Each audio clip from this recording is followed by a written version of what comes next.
लखनऊ सहित उत्तर प्रदेश के कई अस्पतालों में दवाओं की भारी कमी देखने को मिल रही है। मरीजों को दवाइयों और इंजेक्शन के संकट की मार झेलनी पड़ रही है। डॉक्टरों को दिखाने के बाद मरीजों को पूरी दवाइयां नहीं मिल पा रही हैं। निजी मेडिकल स्टोरों से दवाइयां खरीदनी पड़ रही हैं मरीजों को। यूपी मेडिकल सप्लाई कॉरपोरेशन दवाइयों की आपूर्ति में फेल होता नजर आ रहा है। करोड़ों का बजट होने के बाद भी अस्पताल अपने स्तर से दवाएं न खरीद पा रहा है। प्रधानमंत्री जन औषधि केंद्र में भी नहीं है दवाइयां।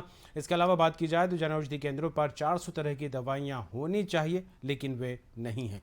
लेकिन अभी केंद्रों पर 40 से 50 तरह की सामान्य दवाएं ही मिल पा रही हैं। 126 दवाइयों की खपत तेजी से हो रही है, उनकी पूर्ति की हम कोशिश कर रहे हैं, ये कहना है स्वास्थ्य महानिदेशक का। क्या था ये?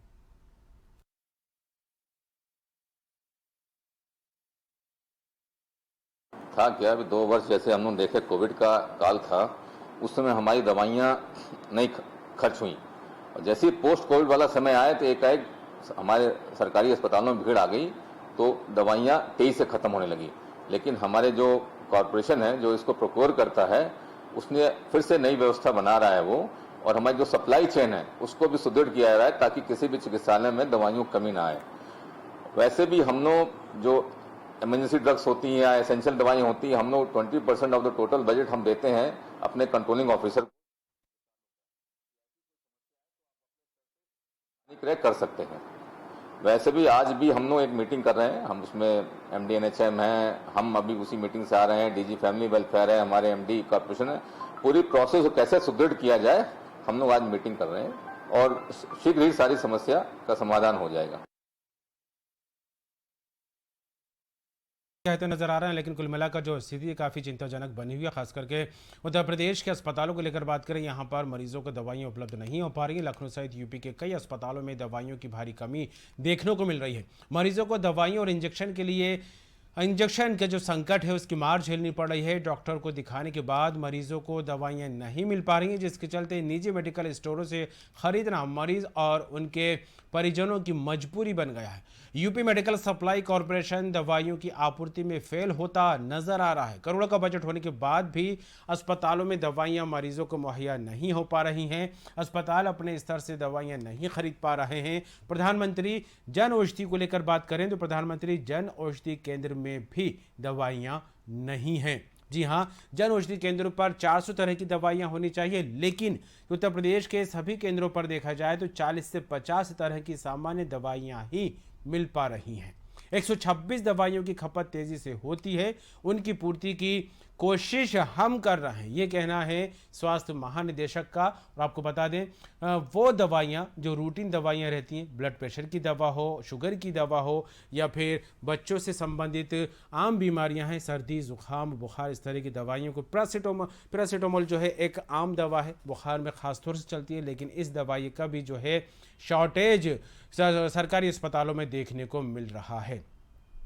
इसके अलावा कई सारे इंजेक्शन भी हैं जो रूटीन आम बीमारियों में इस्तेमाल किए जाते हैं, वो इंजेक्शन की भी जो है यहाँ पर आपूर्ति नहीं हो पा रही है, जिसके चलते इंजेक्शन का संकट भी बना हुआ है। और ऐसे में मजबूरी के चलते डॉक्टर दवाइयाँ तो लिख देते हैं, लेकिन मरीज और मरीजों के परिजनों को मजबूरन निजी मेडिकल स्टोर का रुख करना पड़ता है। वहाँ पर भारी तादाद में पैसा चुकाने के बाद ये दवाइयाँ मिलती हैं।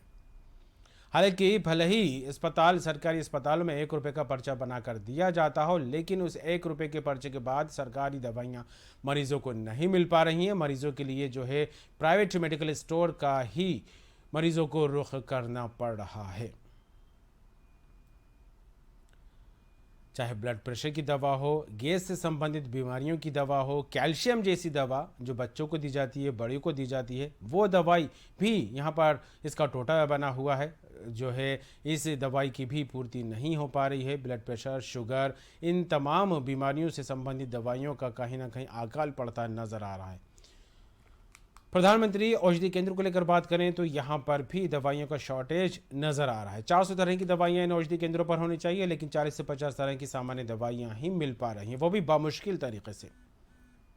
और ऐसे में उत्तर प्रदेश सरकार स्वास्थ्य के क्षेत्र में माकूल इंतजाम स्वास्थ्य सुविधाएं मुहैया कराने को लेकर लगातार दम भरती दिखाई दे रही है। भारतीय जन औषधि केंद्रों में देखा जाए तो यहाँ पर भी दवाइयों का टोटा बना हुआ है। और आरसी भट्ट साहब हमारे साथ जुड़ गए, उत्तर प्रदेश स्टेट एडिटर, उनसे बात करेंगे और सीधे रुख करेंगे लखनऊ न्यूज रूम का।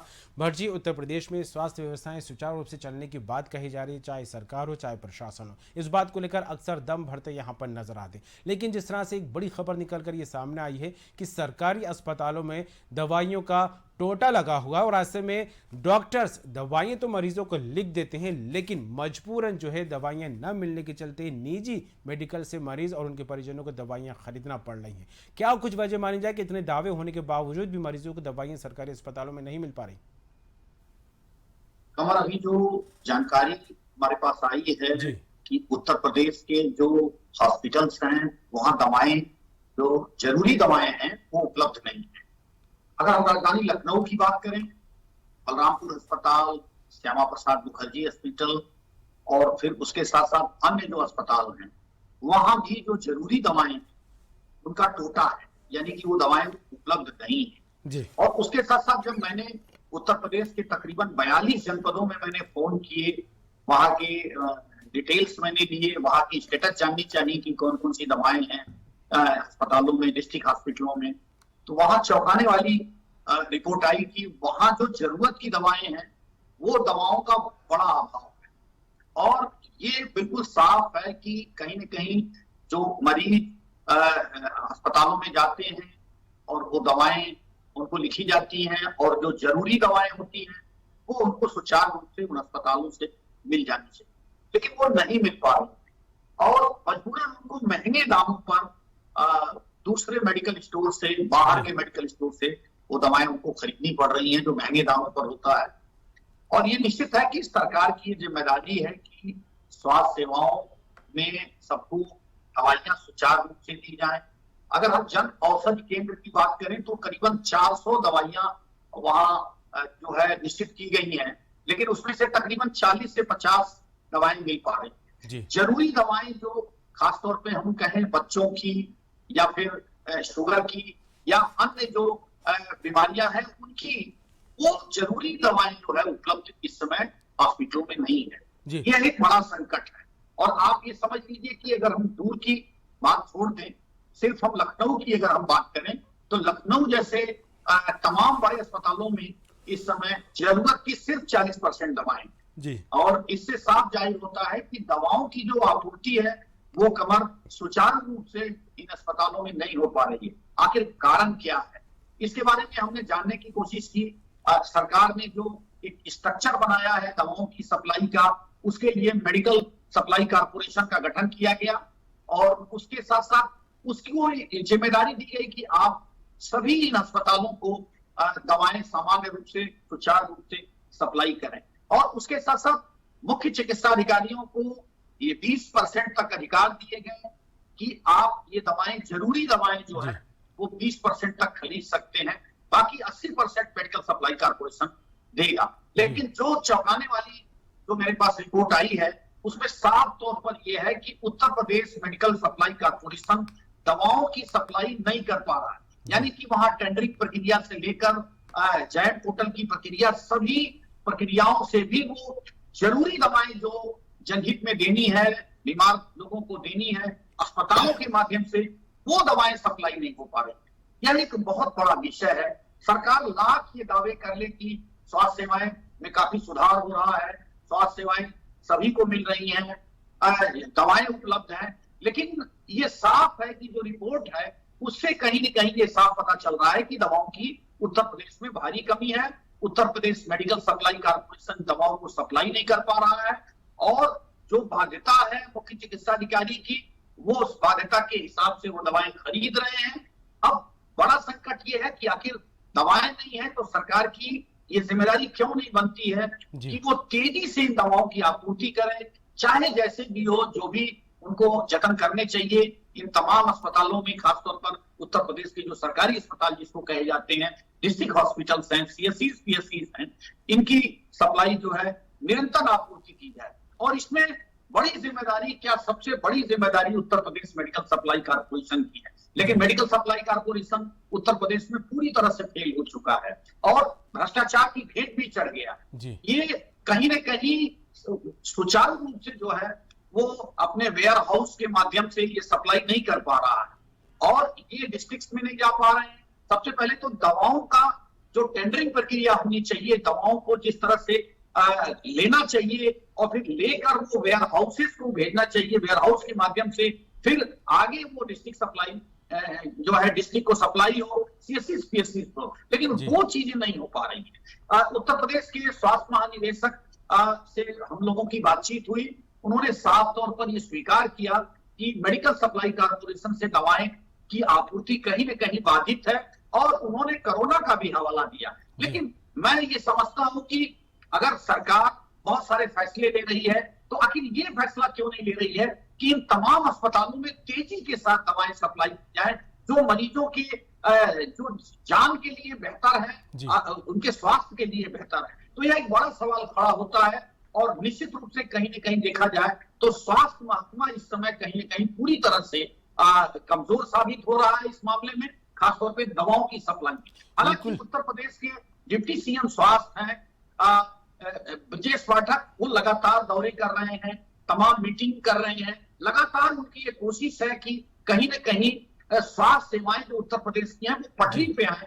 लेकिन फिर भी जो है जो बड़े फैसले हैं, खासतौर पर इस तरह के तमाम जो नीतिगत फैसले हैं वो नहीं हो पा रहे हैं कि दवाओं की आपूर्ति सुचारू रूप से इन अस्पतालों में की जाए। बिल्कुल, स्वास्थ्य महकमा दवाइयां मुहैया कराने को लेकर काफ़ी कमज़ोर होता यहाँ पर नज़र आ रहा है और इस कमज़ोरी का खामियाजा कहीं ना कहीं मरीजों को भुगतना पड़ रहा है। लेकिन एक बात मेरे जहन में यही आ रही है कि गरीब तबका एक बड़ी तादाद में है और ऐसे में गरीब तबका जब बीमार होता है या उसके घर में कोई भर्जी बीमार होता है तो सरकारी अस्पतालों का रुख इसलिए करते हैं कि प्राइवेट अस्पतालों जैसे डॉक्टर की भारी भरकम फीस न देना पड़े और निजी मेडिकल स्टोर से दवाइयाँ न लेनी पड़े। लेकिन जिस तरह से प्राइवेट जैसा माहौल ही बना हुआ है, सिर्फ अगर बचत हो रही है गरीबों की वो है कि डॉक्टरों की फीस 1 रुपये 2 रुपये 5 रुपए का पर्चा तो बना दिया जाता है, लेकिन इस पर्चे के बाद जो दवाइयां लिखी जा रही हैं वो तो प्राइवेट ही खरीदना पड़ रही है, जिसको लेकर सैकड़ों हजारों का जो है भार गरीबों की जेब पर पड़ता दिखाई दे रहा है। तो इसको लेकर किसको जिम्मेदार माना जाए और किसको लेकर ये क्या कुछ कहा जाए इसे लेकर?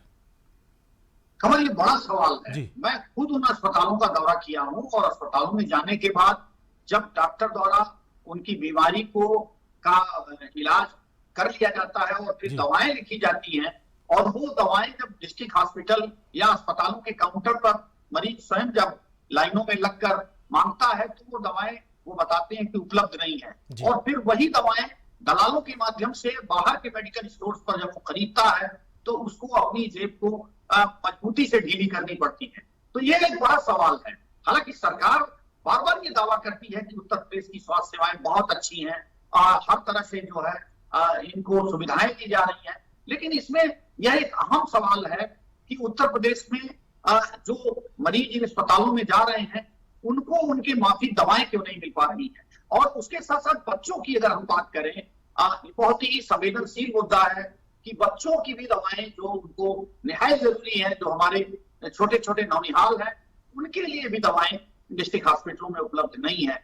सप्लाई कॉर्पोरेशन की जिम्मेदारी है कि वो पूरी तरह से दवाएं इन अस्पतालों को सप्लाई करे, लेकिन सीधे तौर पर उसने हाथ खड़ा कर रखे हैं। कई कॉर्पोरेशन के एमडी बदले जा चुके हैं। कॉर्पोरेशन की जिस तरह से लचर व्यवस्था है वो कहीं न कहीं सरकार को बैकफुट पर जाने के लिए मजबूर कर रही है और पूरी जिम्मेदारी है इन कॉर्पोरेशन की, Uttar Pradesh supply medical corporation की, कि वो दवाएं इन अस्पतालों को अपने वेयर हाउस के माध्यम से दे। लेकिन सवाल यही उठता है कि आखिर सरकार इस पर मौन क्यों है, चुप क्यों है और इस पर काम क्यों नहीं कर रही है। अधिकारी बदलते जा रहे हैं। अगर हम मेडिकल सप्लाई कॉर्पोरेशन की बात करें, पहले श्रुति सिंह, उसके बाद कंचन वर्मा, अब जो है नए मुत्तू कुमार स्वामी, इस तरह के नए जो एमडी तैनात किए जा रहे हैं। सरकार एक प्रयोग कर रही है लेकिन उस व्यवस्था को ठीक करने की कोशिश नहीं कर रही है। जो व्यवस्था सप्लाई करती है दवाएं, उस व्यवस्था को सरल और सुचारू रूप से बनाने की कोशिश नहीं कर रही है और लोग अपना तमाम ऐसे वीकर सेक्शन के लोग हैं, मध्यम सेक्शन के लोग हैं जो अपना इलाज कराने इन हॉस्पिटलों में जाते हैं। जो धनिक वर्ग के लोग हैं, धनाढ्य हैं, वो तो महंगे नर्सिंग होमों में अपना इलाज करा लेते हैं, लेकिन सफर वही करता है, मारा वही जाता है, खासतौर पर जो वीकर सेक्शन का और मध्यम वर्ग का है, जिनको अपनी जेब से यहाँ जाने के बाद जब दवाएं नहीं मिलती हैं तो बाहर के मेडिकल स्टोरों से दलालों के माध्यम से वो दवाएं वहां खरीदते हैं और महंगे दामों पर खरीदते हैं। यह एक बड़ा सवाल है और इसको कहीं न कहीं सरकार को इसको देखना चाहिए और उसके साथ साथ सुचारू रूप से दवाओं का जो एक आपूर्ति है उसको इन अस्पतालों को करना चाहिए। बिल्कुल। और इन तमाम परिस्थितियों में एक सवाल ये भी बड़ा बनकर निकल कर सामने आ रहा है भट्ट जी, वो यह है कि प्रधानमंत्री जन औषधि केंद्र में ही दवाइयों का टोटा लगा हुआ है। यहाँ पर 400 तकरीबन दवाइयाँ मुहैया होनी चाहिए, लेकिन इस बीच 400 न होते हुए 40 से 50 दवाइयाँ ही मिल पा रही हैं, वो भी उन दवाओं को लेकर जो कि आमतौर पर दवाओं की उपलब्धता ज़्यादा होती है, चाहे वो ब्लड शुगर से संबंधित हो या ब्लड प्रेशर से हो, पैरासीटामोल जो कि बुखार में चलती है, चाहे छोटे बच्चों के सिरप को लेकर बात की जाए या गैस से संबंधित बीमारियाँ, ये आम बीमारियाँ, इन दवाइयों टोटा यहां पर देखने को मिल रहा है और इसके चलते इसका खामियाजा मरीजों को भुगतना पड़ रहा है। लेकिन जिस तरह से प्रधानमंत्री औषधि केंद्र में ही दवाइयां नहीं, और जो बात निकलकर सामने आ रही है भट्ट जी वो यही है कि अब बजट के मुताबिक सस्ती दवाइयां खरीदने को जो है इस रणनीति बनाई जा रही, तो नहीं लगता कि कहीं ना कहीं गरीब और मध्यम वर्ग के मरीजों के साथ सस्ती दवाइयां देकर उनकी जान से खिलवाड़ किया जा रहा है? देखिए, प्रधानमंत्री जन औषधि केंद्र की जब स्कीम लाई गई तो उसमें साफ तौर पर ये कहा गया कि इसमें सस्ती दवाइयां, जेनरिक दवाइयां जो है वो जनता को इन अस्पतालों के माध्यम से आपूर्ति की जाएंगी, उनको दी जाएंगी। सरकार का विजन साफ था और निश्चित रूप से केंद्र सरकार का ये प्रयास भी सराहनीय था। लेकिन जो जन औषधि केंद्र की स्थिति हम देख रहे हैं, लगभग 400 दवाएं वहां पेटेंट है, वो दवाएं मिलनी चाहिए और वो दवाएं आपूर्ति होनी चाहिए। उसमें से तकरीबन 40 से 50 दवाएं सिर्फ आपूर्ति हो पा रही हैं और वो दवाएं जो है जो जनरल दवाएं होती हैं उससे लगभग 40% से अधिक सस्ती होती हैं, जो जनता के लिए कहीं न कहीं मुफीद होती हैं, वीकर सेक्शन के लोगों के लिए अच्छी होती हैं। लेकिन सरकार वहां भी जन औषधि केंद्र पर भी वो उपयुक्त मात्रा में दवाएं की सप्लाई नहीं कर पा रही है। ये भी एक बड़ा सवाल है और सरकार का ये दावा जो है यहाँ भी कमजोर होता है और निश्चित रूप से सरकार को ध्यान देना चाहिए, तत्काल इन अस्पतालों में सुचारू रूप से दवाओं की आपूर्ति को बहाल करना चाहिए। निश्चित रूप से इस समय गर्मी का सीजन है, अभी बरसात आने वाली है और बरसात में संक्रामक रोगों की बाढ़ आ जाती है। पहले से भी मैं आपके माध्यम से, अपने व्यूअर्स के माध्यम से चेता रहा हूं सरकार को कि आने वाले दिनों में अगर ये आपूर्ति बहाल नहीं की गई, सुचारू रूप में से अब दवाओं की सप्लाई नहीं हुई, तो जब जुलाई से महीने से बरसात शुरू हो जाएगी तो आगे संक्रामक रोगों का बड़ा ही जो है वो प्रकोप बढ़ेगा और फिर आने वाले दिनों में और भी जब बीमार मरीज जब वहां पहुंचेंगे अस्पतालों में तो दवाओं का उनके सामने एक बड़ा संकट खड़ा रहेगा। सरकार इस चीज की भयावहता को समझे निश्चित रूप से और फिर इसके लिए तत्काल कोई ऐसे प्रबंध करे जिससे इन हॉस्पिटलों में सुचारू रूप से और प्रदेश के तमाम जो डिस्ट्रिक्ट हॉस्पिटल्स हैं और सीएससी पीएससी हैं जो ग्रामीण क्षेत्रों में हैं उनमें दवाओं की आपूर्ति निर्बाध से हो, इसके लिए सरकार को प्रयास बिल्कुल भट्ट जी। और ये तो वो स्थिति पर हम बात कर रहे हैं जिसको लेकर चाहे लखनऊ हो या अन्य 42 वो सेंटर जिनको लेकर आपने फ़ोन करके प्रबंध और यहाँ पर स्वास्थ्य सेवाएं और दवाओं को किस तरह से मैनेज किया जाए इसको लेकर आपने जानकारी ली। लेकिन इन 42 सेंटरों के अलावा उत्तर प्रदेश देश का सबसे बड़ा राज्य माना जाता है, तो जाहिर सी बात है कमोवेश स्थिति हर एक सरकारी अस्पताल में कुछ ऐसी ही होगी, क्योंकि जब प्रधानमंत्री जन औषधि केंद्र में ही दवाइयाँ नहीं हैं तो छोटे छोटे स्वास्थ्य केंद्र या जिला अस्पतालों में कैसे सप्लाई हो पाएगी। फिलहाल जुड़ने के लिए, तमाम बात के लिए आपका बहुत बहुत शुक्रिया। तो उत्तर प्रदेश में लखनऊ सहित लगभग हर एक सरकारी अस्पताल में दवाइयों का टोटा देखने को मिलने लगा है। दवाइयों की सप्लाई नहीं होने के चलते मरीजों को इसका खामियाजा भुगतना पड़ रहा है और जिम्मेदार जो है कि एक अलग तरीके की बात करते नजर आ रहे हैं, रणनीति बनाने की बात निकलकर सामने आ रही है। सरकारी स्तर पर जो है बजट के मुताबिक सस्ती दवाइयां खरीदने की बात निकलकर सामने आ रही है, लेकिन मरीजों को जब डॉक्टर्स देखने के बाद दवाइयां लिख देते हैं, अस्पतालों में ना मिलने के चलते इन मरीजों को और उनके परिजनों को निजी मेडिकल स्टोर्स का रुख करना पड़ता है, जहां पर भारी भरकम पैसा देने के बाद दवाइयां मुहैया हो पाती हैं। और जिस तरह से कहा जा रहा है कि कहीं ना कहीं भ्रष्टाचार भी इस पूरे सिस्टम में देखने को खबर भी निकलकर सामने आ रही है, वो भी तब जब बारिश का मौसम शुरू हो गया और ऐसे में मौसमी बीमारियां अपना मुंह खोलकर लोगों को चपेट में लेने की तैयारी करती नजर आती हैं और कहीं ना कहीं इसका पूरा खामियाजा दवाइयां न होने के चलते मरीजों को भुगतना पड़ रहा है। अब देखने वाली बात होगी जिस तरह से जिम्मेदार बात कहते नजर आ रहे हैं, शासन स्तर पर, प्रशासन स्तर पर दवाइयां मुहैया कराने को लेकर क्या कुछ कदम उठाए जाते हैं। खास कार्यक्रम में इतनी खबरों का सिलसिला लगातार जारी रहेगा, बने रहिए।